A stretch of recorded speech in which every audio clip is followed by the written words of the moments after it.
Mughal आक्रांता number 2, Humayun.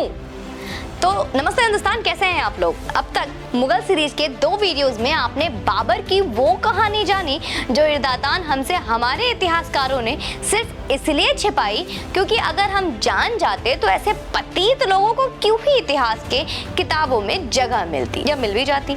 आज बाबर के सपूत और मुगलिया सल्तनत के दूसरे राजा हुमायूं की कहानी आपको जाननी है, तो एक बार फिर से कमर की पेटी कस लें और सच का पन्ना फाड़ते हैं। हुमायूं बाबर का वो बच्चा जिसने बाबर का अपना नाम तो दिया, बाकी तो कितने नाजायज हुए, और उन नाजायजों के नाजायजों का मन तो मैंने इन मुगलिया आक्रांताओं पर बना रहे वीडियो से भी खराब हो जाता है। आएंगे अभी वो कमेंट बॉक्स में अपने नाजायज अब्बा हुजूर के नाजायज अब्बा हुजूर की कहानी पर मुझे गालियां देने। समझ गए कितने नाजायज हुए? जिनको नहीं समझ में आया वो भी कमेंट सेक्शन पे आ जाओ, क्योंकि नाजायज औलाद तो वैसे भी आने वाले हैं। खैर आ जाओ, तुम्हारे कूड़ने से मजा ही आता है, यकीन मानो। तो हुमायूं महम बेगम और बाबर की औलाद था। हुमायूं पैदा तो काबुल में हुआ सन 1508 में, लेकिन मात्र 48 साल में उस आक्रांता की किस्मत इतनी मेहरबान हुई कि आज उसका मकबरा हमारे हिंदुस्तान की छाती खोदकर दिल्ली में हुमायूं के मकबरे के नाम से बना हुआ है। मुगलों में सबसे कमजोर था हुमायूं, इतना कमजोर कि इसने एक बार शेरशाह से हार कर मुगलिया सल्तनत भी खो दी थी। ये लड़ाई चौसा की लड़ाई कहलाई गई, शायद इतिहास में थोड़ा बहुत बताया गया हो। ये तो भला हो इसके सेनापति बैरम खां का कि दूसरी लड़ाई 16 साल के बाद 1955 में शेरशाह के अफगानी सेना से लड़कर जीत हासिल की और मुगलिया सल्तनत हासिल किया।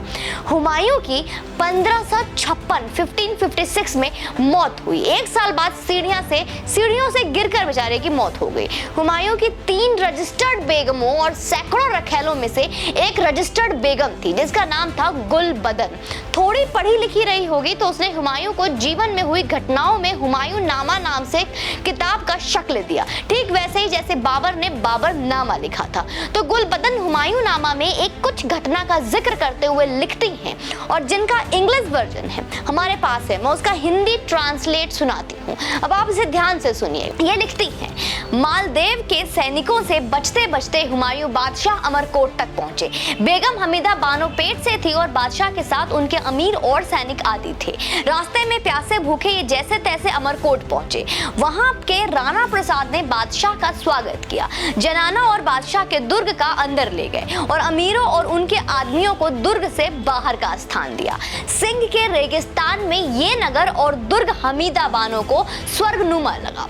बेगम रोज बॉडी आगे बजा फरमाती थी, यहाँ वस्तुएं बहुत सस्ती हैं, 1 रुपए की 4 बकरियां मिलती हैं। राणा ने बकरी आदि बहुत कुछ भेंट में दिया। बादशाह के बाद कुछ न था और अपने अमीर तर्दी बेग से उधार मांगा। अब बकरी तो इनको शुरू से पसंद है। तर्दी बेग ने 20% ब्याज पर 1 लाख अरशफी का लोन दिया और पहले ही अपना ब्याज काटकर केवल 80,000 अरशफी बादशाह को मिली। बादशाह हुमायूं ने इस कोष के सेना में घोड़े और रसद आदि वितरित की और अपने जनाना को यहीं छोड़कर ये सब आगे निकल सके ताकि मदद मिल सके। ये सारी कहानी खुद हुमायूं नामा में लिखा गया है। ये शब्द हुमायूं नामा से लिए गए हैं। उस समय भी बेगम को बकरी और बकरी से जुड़े रेट की चिंता थी।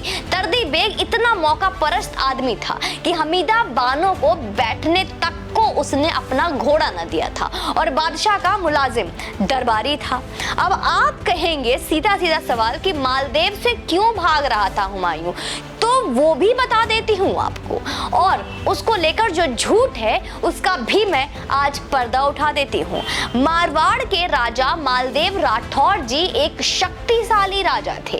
राणा सांगा जी के साथ बयाना युद्ध में गए थे और खानवा की लड़ाई थी। ये एक विडंबना ही थी कि आपस लड़ाई के कारण कई राज्यों की इनसे अनबन थी। इतिहासकारों ने मालदेव जी पर इल्जाम लगाया था कि उन्होंने हुमायूं के साथ धोखा किया और शेरशाह के पक्ष में चले गए। लिखते हैं कि राजा जी और लगा अब हुमायूं में शेरशाह सूरी का साथ दिया। चौसा की लड़ाई के बाद जब हुमायूं भटक रहा था और शरण मांग रहा था, तब मालदेव जी ने उसे आसरा देने के लिए ऑफर भी दिया। आधुनिक भारतीय इतिहासकारों ने इस विषय पर भी लिखा है, मैं आपको वो भी बता देती हूँ। शेरशाह से बेटर डील मिलने पर राठौर जी ने हुमायूं को धोखा दिया और आसरा नहीं दिया। इस बात की खुन्नस अकबर ने बाद में निकाली थी। असली वजह कुछ और थी, अब वो भी जानिए आप। हुमायूं का दल जब राजा मालदेव जी की ओर बढ़ रहा था तो इन्होंने कुछ गायों का वध किया। शुरू से चलता आ रहा है, इसलिए तो अब्बा मानते हैं। मारवाड़ के राज्य में गौवध निषेध था, इस कारण राठौर जी ने हुमायूं को पनाह नहीं दी और उसे इनकार कर दिया पनाह देने से। यदि शेर शाह के संगी वाली बात लागू होती तो कायदे से हुमायूं को वहीं दबोच देना था, वो क्यों नहीं किया? अब मैं आपको इसके रेफरेंस के तौर पे ये गुलबदन बेगम हुमायूं नामा का कुछ अकबरनामा और अबुल फजल की किताबें का मैं आपको रेफरेंस के तौर पे पेजेस भी लगा रही हूँ, आप ये देख लीजिएगा। आज भी गौकशी खुल्लम खुल्ला करने के बाद गौ हत्यारे अपने आप को विक्टिम और छला हुआ बताते हैं। 400 वर्षों में कुछ भी नहीं बदला, आज भी सब कुछ वही है, यानी कि हकीकत कुछ और बताई गई और कुछ और ही हकीकत है।